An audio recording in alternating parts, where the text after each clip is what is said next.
Assalamualaikum warahmatullahi wabarakatuh. Ini si anak mau keliling-keliling katanya. Bab 471 membunuh dua burung dengan satu batu. Bajingan tercela sepertimu pantas hidup seperti anjing. Lu Yuanwu berkata dengan ekspresi galak. Ada tatapan dingin di mata Ye Yan. Dari mana datangnya anjing gila itu? Rantai seseorang tidak diikat dengan benar dan mereka membiarkanmu keluar. Lu Yuanwu menggeram pelan, saya adalah tuan muda tertua dari keluarga Lu. Jika Anda berani mengatakan hal seperti itu kepada saya, Anda mempermalukan keluarga Lu. Dia juga punya otak dan tahu bagaimana mencari alasan. Keluarga Lu, jadi ternyata kamu adalah tuan muda legendaris dari keluarga Lu yang dibiarkan terengah-engah oleh anak haram. Ye Yan tercengang. Dia sendiri telah memeriksa beberapa keluarga kaya di Haicheng, dan kemudian mendengar Ye Yunlan berbicara tentang mereka. Jadi meskipun dia masih belum tahu namanya, dia tahu banyak hal. Keluarga Lu ini awalnya bergerak di bidang real estate. Sebelum Tuan Ye merevitalisasi keluarga Ye, keluarga ini adalah keluarga kaya yang sudah mapan dan sedikit lebih kuat dari Ye Yan. Haicheng itu dianggap sangat kuat. Ketika Ye Yan mengucapkan kata-kata ini, rasanya seperti menusuk hati Lu Yuanwu. Matanya langsung memerah. Amarahnya melonjak ke langit, dan dia meraung. Dasar bajingan, kamu sedang mencari kematian? Dikatakan bahwa Lu Yuanwu menunjuk ke arah Ye Yan dan meraung, beruang hitam, pukul aku sampai mati. Mengikuti perintahnya, seorang pria raksasa setinggi hampir 2 meter bergegas keluar. Ini adalah pengawal pribadi Lu Yuanwu. Sama seperti Paman Zong, dia bertanggung jawab untuk melindungi keselamatan Lu Yuanwu dan juga menjadi premannya. Beruang hitam sesuai dengan namanya, seperti beruang yang berdiri, mendekati Ye Yan sambil tersenyum garang. Nak, saya sarankan Anda berlutut dan memohon belas kasihan tuan muda sekarang. Jika tidak, Anda akan mati kesakitan saat saya mengambil tindakan. Dia berkata dengan senyum garang di wajahnya. Jelas sekali, mengikuti Lu Yuanwu, dia telah sering melakukan hal semacam ini dan tahu bagaimana menyenangkan tuan mudanya. Di mata beruang hitam, Ye Yan hanyalah seorang anak laki-laki cantik yang lemah. Karena dia menyinggung Lu Yuanwu, dia harus membuatnya menderita. Oleh karena itu, apa yang dia katakan barusan adalah metode yang biasa dia lakukan. Hanya dengan penampilannya sendiri, orang-orang sebelumnya akan ketakutan setengah mati hanya dengan melihatnya, dan mereka akan segera menyerah jika diberi kesempatan. Dan setelah Lu Yuanwu sepenuhnya menghargai kerendahan hati orang-orang ini, beruang hitam akan mengambil tindakan untuk menghancurkan orang-orang ini. Setiap saat, perubahan para korban dari memohon, putus asa, hingga kesakitan dapat memuaskan tuan muda mereka, sehingga memberi mereka lebih banyak penghargaan. Tapi kali ini, beruang hitam menyadari bahwa setelah dia selesai berbicara, Ye Yan tidak berniat memohon belas kasihan. Tidak hanya itu, tidak ada sedikit pun emosi di wajahnya, dan dia bahkan memandang dirinya sendiri dengan penuh minat. Apakah kamu takut setengah mati? Tidakkah kamu mendengarku memintamu untuk memohon belas kasihan dari tuan mudaku? Beruang hitam meraung, wajah jeleknya menjadi semakin menakutkan. Ye Yan sedikit mengangkat sudut mulutnya. Menarik. Haicheng memang satu-satunya kota metropolitan di China yang mampu menyaingi ibu kota. Beruang hitam ini sebenarnya memiliki energi batin di dalam tubuhnya. Meski tidak sebaik Paman Zong, dia tidak jauh lebih lemah. Tampaknya keluarga kaya raya di Haicheng sebenarnya memiliki pejuang dengan energi batin sebagai pengawal mereka. Dari sudut pandang ini, Dongling jauh tertinggal. Namun, kenapa sepertinya aku belum pernah melihat orang seperti itu di sekitar adikku? Pertanyaan ini terlintas di benak Ye Yan. Tapi sekarang dia tidak punya waktu untuk berpikir terlalu banyak. Beruang hitam melihat bocah cantik ini berani diganggu saat menghadapinya, dan dia menjadi geram. Pergilah ke neraka. Dia menyilangkan tangannya, mengeluarkan suara cara-cara, dan melangkah menuju Ye Yan. Tepat ketika Ye Yan sangat tertarik untuk mencoba keterampilan beruang hitamnya, sebuah suara tiba-tiba terdengar. Berhenti, mengikuti suara tersebut, seorang wanita yang tampak berusia 30-an dan memiliki pesona dewasa berjalan keluar dengan cepat. Wajahnya yang berkacamata berbingkai emas tampak serius, dan dia berhenti di depan Ye Yan. Tuan Lu, tolong jaga rakyatmu. Ini adalah tempat untuk belajar, bukan tempat untuk berperang. Lan Lengyu, Lu Yuanwu tercengang, nama keluarga Lan. Hati Ye Yan tergerak. Di antara 3 keluarga kaya di Haicheng di masa lalu, ada keluarga Lan. Namun konon terjadi sesuatu di tahun-tahun awal dan mengalami penurunan. Tapi sekarang tampaknya wanita dari keluarga Lan ini membuat Lu Yuanwu sedikit berhati-hati. Lan Lengyu, masalah ini tidak ada hubungannya denganmu. Aku menyarankanmu untuk tidak ikut campur dalam urusan orang lain, Lu Yuanwu berkata dengan wajah serius. Wanita bernama Lan Lengyu sama sekali tidak berniat pergi. Sebaliknya, nadanya dingin. Saya adalah penanggung jawab TLS Haicheng kali ini, dan saya tidak akan membiarkan siapapun menimbulkan masalah di sini. Suara berbisik, yang mengejutkan Ye Yan adalah Lu Yuanwu, yang baru saja marah besar dan sepertinya tidak akan melakukan apapun kepada siapapun, hanya meludah dengan tidak senang dan melambaikan tangannya untuk memanggil kembali beruang hitam itu. Kamu bajingan, kamu beruntung hari ini, kamu bisa menyelamatkan hidupmu untuk saat ini. Lu Yuanwu memandang Ye Yan dengan dingin. Keberuntunganku selalu bagus. Tapi kamu sangat sial. Berhati-hatilah. Akhir-akhir ini akan terjadi bencana berdarah. Wajah Lu Yuanwu muram, dan dia menoleh untuk melihat Lan Lengyu. Aku tidak perlu melakukan apapun, ini untuk memberimu wajah. Tapi aku tidak akan pernah menerima belajar dengan anak haram yang begitu hina. Saya meminta TLS untuk membatalkan kualifikasi belajar bajingan ini. Setelah berbicara, dia menatap Ye Yan dengan mengejek.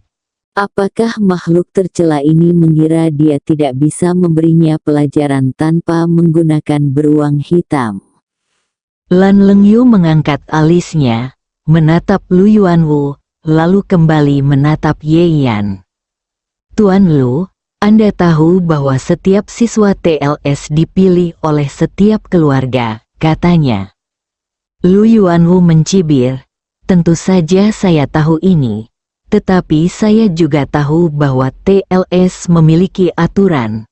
Jika ada 2 keluarga yang berlawanan dalam keluarga pembelajar, maka orang yang datang untuk belajar dari satu keluarga dengan status lebih tinggi dapat meminta TLS untuk melakukannya memindahkan keluarga lainnya. Murid Lan Lengyu sedikit menyusut. Sebagai penanggung jawab TLS Haicheng, dia pasti mengetahui aturan ini. Menurut aturan ini, Seseorang yang berstatus tinggi dapat meminta seseorang yang berstatus rendah untuk putus sekolah. Dan orang yang berstatus rendah juga dapat berinisiatif untuk meminta pengunduran diri. Hal ini untuk menghindari munculnya dua keluarga yang saling membenci, kemudian memanfaatkan kesempatan untuk saling serang dan membunuh orang. Tapi Lan Lengyu tidak langsung menyetujui Lu Yuanwu. Sebaliknya, dia terdiam beberapa saat dan berkata, "Jika kamu melakukan ini, konsekuensinya adalah tidak ada seorang pun dari keluarga Lu yang dapat berpartisipasi dalam 3 putaran berikutnya. TLS. Ini bukan kabar baik bagi keluarga Lu Mu. TLS diadakan setiap 5 tahun sekali. Dan Anda tidak dapat mengikuti tahap ketiga, yang berarti dalam 15 tahun ke depan, tidak ada satupun generasi muda keluarga Lu yang bisa masuk ke kelas atas internasional. Bagi orang kaya, ini merupakan kerugian yang tidak terkira. Tapi Lu Yuanwu tidak peduli sama sekali. Menurutnya, hal ini terlalu bagus untuk menjadi kenyataan. Artinya, anak haram keluarganya yang tercela tidak lagi memenuhi syarat untuk mengancamnya dalam waktu 15 tahun. Memberi pelajaran pada 2 bajingan pada saat yang sama, bukankah ini membunuh 2 burung dengan 1 batu? Bab 472. Bukannya aku tidak akan membantumu, berhentilah bicara omong kosong. Aku akan menggunakan hak ini atas nama tuan muda tertua dari keluarga Lu. Lu Yuanwu berkata dengan keras. Lan Lengyu memandangnya. Apakah kamu tidak takut menimbulkan masalah bagi dirimu sendiri ketika kamu kembali ke keluarga Lu?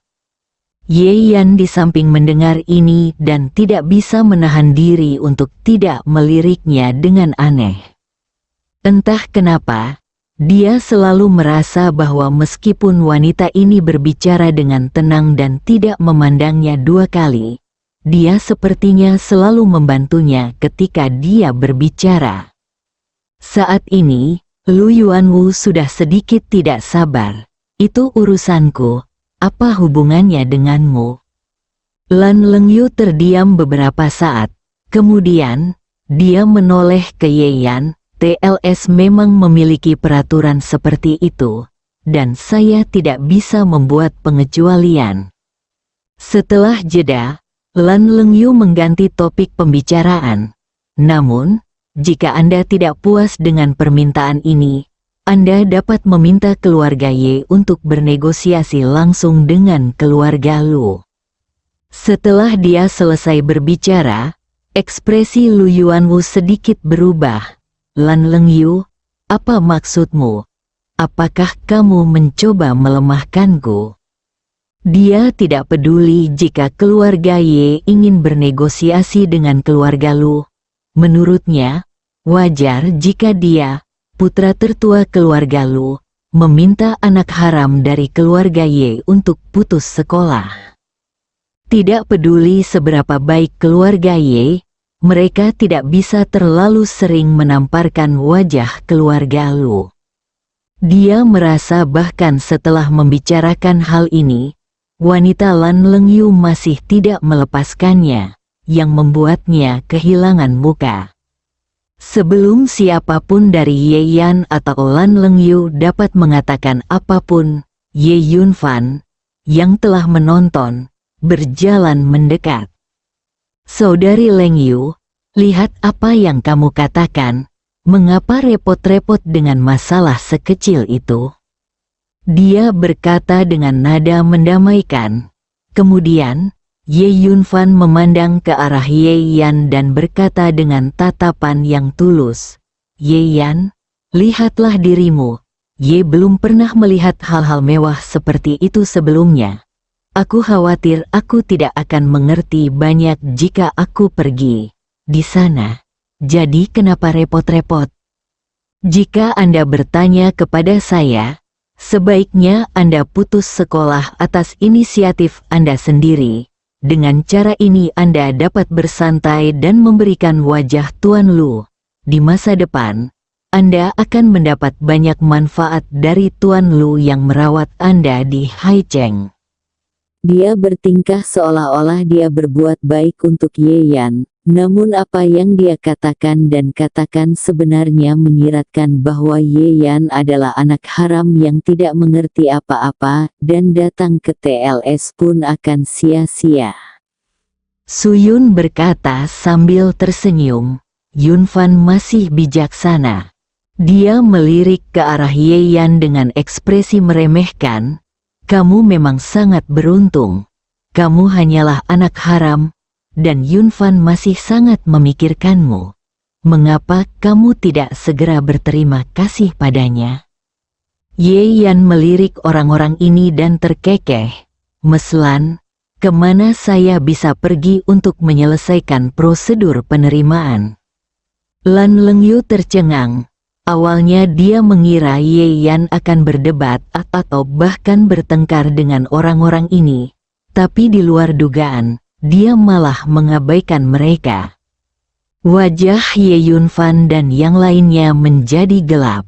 Kamu sangat tidak tahu malu, anak haram, yang memberimu keberanian untuk menjadi begitu sombong. Lu Yuanwu, sebaliknya, memasang ekspresi sinis di wajahnya. Idiot, apakah kamu masih ingin mendaftar sekolah? Jika aku tidak mengizinkanmu keluar hari ini, di mana aku, tuan muda tertua dari Lu keluarga, taruh wajahku? Ye Yan, kenapa kamu melakukan ini? Ye Yunfan membujuknya dengan munafik dan tenang dari samping. Mata Ye Yan tertuju padanya. Kumpulkan orang luar untuk berkomplot melawan keluargamu sendiri. Orang tua itu benar ketika dia mengatakan bahwa selirmu tidak berguna. Wajah Ye Yunfan tiba-tiba menegang, dan sedikit niat membunuh muncul di matanya. Lan Lengyu, aku memintamu untuk segera menyingkirkan orang rendahan ini. Keluarga Su kami juga bersedia belajar dengannya. Suyun berkata dengan marah. Kali ini, Ye Yunfan akhirnya berhenti berpura-pura mengatakan hal baik tentang Ye Yan. Keluarga Ye kami juga merasa bahwa hal seperti itu memalukan. Dia berkata dengan dingin, jadi, Nona Lan, tolong segera keluarkan orang ini dari sekolah. Ekspresi Lan Lengyu yang selalu dingin akhirnya berubah. 3 keluarga kaya menekannya, dan dia harus memberikan jawaban. Saat ini, Ye Yan tersenyum dingin. Bukankah bagus jika mendapat kelas yang bagus? Kamu harus melakukan hal seperti ini. Ye Yan, menurutmu Ye Yunlan tidak bisa melindungimu, kan? Ye Yunfan tersenyum dingin. Kali ini, keluarga Su dan keluarga Lu mengajukan permintaan pada saat yang sama. Bahkan jika wanita Ye Yunlan tidak setuju, para tetua keluarga Ye tidak akan membiarkan dia menjadi sombong. Lu Yuanwu dan Su Yun sama-sama menyeringai. Benar sekali, meski keluarga Ye sekarang menjadi keluarga paling kaya, mereka tidak akan menyangkal berhadapan dengan kedua keluarga dalam masalah seperti ini. Jadi jangan pernah berpikir untuk belajar kali ini. Lan Lengyu mengerutkan keningnya dengan erat. Dia bukan hanya karena sikap Sanjiaidi, tapi juga karena reaksi Ye Yan. Saat ini, orang ini sebenarnya berani bersikap provokatif. Bukankah ini memberi alasan kepada orang lain? Meskipun Lan Lengyu tidak merasa jijik dengan identitas Ye Yan sebagai anak haram, namun tetap saja ia merasa bahwa ia tidak tumbuh dalam keluarga besar, sehingga ia tidak memiliki kebijaksanaan dan pemikiran seperti itu. Dia menarik napas dalam-dalam dan berkata pada Ye Yan, kalau tidak, kamu bisa putus sekolah. Ye Yan memandangnya. Lan Lengyu menjelaskan dengan sabar. Sekarang, baik keluarga Su maupun keluarga Lu memiliki pendapat. Saya harus mempertimbangkan ide kedua keluarga ini. Dan keluarga Ye jelas setuju untuk melakukan ini. Jadi saya tidak perlu membantu Anda. Tapi, setidaknya kamu bisa membantu Ye Yunlan. Jadi, saya menyarankan Anda untuk mengambil inisiatif sendiri dan putus sekolah. Jika tidak, Anda tidak hanya akan kehilangan wajah Anda sendiri, tetapi juga wajah Ye Yunlan. Meski nadanya tidak bisa dikatakan baik, bukan berarti memaksanya. Ye Yan mengangkat alisnya. Sepertinya wanita bernama Lan Lengyu ini mengenal saudara perempuannya. Namun, dia tidak terlalu memikirkannya dan hanya mengerutkan bibir. Terima kasih atas nasihatmu, Nona Lan, tapi aku tetap menghargai kesempatan untuk belajar ini, jadi aku tidak akan pernah putus sekolah.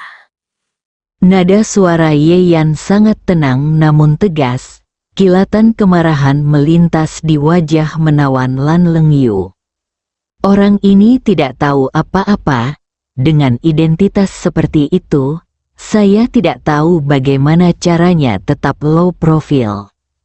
Yunlan menemukannya secara membabi buta dan memintanya untuk merawat orang ini. Ya, Lan Lengyu sedang membantu Ye Yan. Dia selalu memiliki hubungan yang baik dengan Ye Yunlan.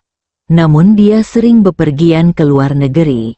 Dan seringkali keduanya berkomunikasi melalui ponsel, sehingga tidak banyak orang yang mengetahuinya. Tapi sekarang Lan Lengyu tidak ada hubungannya.